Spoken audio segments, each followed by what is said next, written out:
644 দিন পর বোলিংয়ে এসে প্রতিপক্ষের সেট ব্যাটারের উইকেট তুলে নিলেন মাহমুদুল্লাহ রিয়াদ। মঙ্গলবার প্রথম ইনিংসে বাংলাদেশে দেওয়া 166 রানের টার্গেটে ব্যাট করতে থাকা জিম্বাবুয়েকে শুরুতেই চাপে রাখে বাংলাদেশের বোলাররা।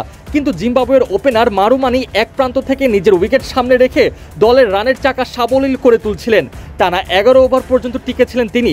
তবে এরপরই হঠাৎ করে বোলিংয়ে আসেন অভিজ্ঞ মাহমুদুল্লাহ রিয়াদ। ইন্টারন্যাশনাল ক্রিকেটে 644 দিন পর রিয়াদকে বোলিংয়ে দেখে কিছুটা অবাকই হয়েছেন কমেন্টেটররাও, কেননা রিয়াদ দীর্ঘদিন কাঁধের ইনজুরির সাথে ভুগছিলেন।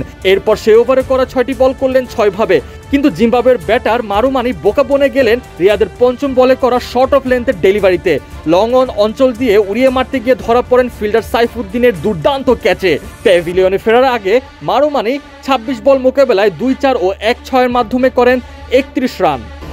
সেই ওভারে বলকে কখনো স্কিডি করেছেন, কখনো ফ্লাইট দিয়েছেন, কিংবা কখনো ব্যাক অফ লেন্থ দিয়েছেন। অভিজ্ঞ রিয়াদের এমন বোলিং ভেরিয়েশনে জিম্বাবুয়ের ব্যাটাররা সেই ওভারে নিতে পেরেছিলেন মোটে 1 রান, সাথে খুঁয়েছে সেট ব্যাটারকেও। এই দিন ব্যাট হাতে রিয়াদ শেষের দিকে নেমে 4 বল মোকাবেলার সুযোগ পান। 2টি বাউন্ডারির মাধ্যমে করেন অপরাজিত 9 রান। আসন্ন বিশ্বকাপে রিয়াদ ব্যাট বলে নিজেকে মেলে ধরতে যে প্রস্তুত তা আর বলার অপেক্ষায় রাখে না। ব্যাটে বলে যখনই সুযোগ পাচ্ছেন চেষ্টা করছেন সর্বোচ্চটা দিয়ে নিজেকে মেলে ধরার।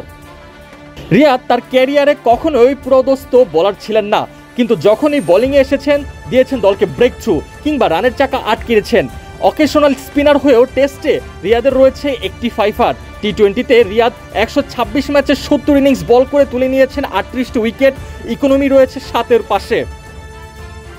গত টি20 বিশ্বকাপে বাদ পড়া রিয়াদ এবার আসন্ন টি20 বিশ্বকাপে হতে চলেছেন তুরুপের দাস, হয়ে উঠছেন দলের অন্যতম নির্ভরযোগ্য একজন খেলোয়াড়। বীরেরা হয়তো এভাবেই বীরের বেশে ফিরে আসে।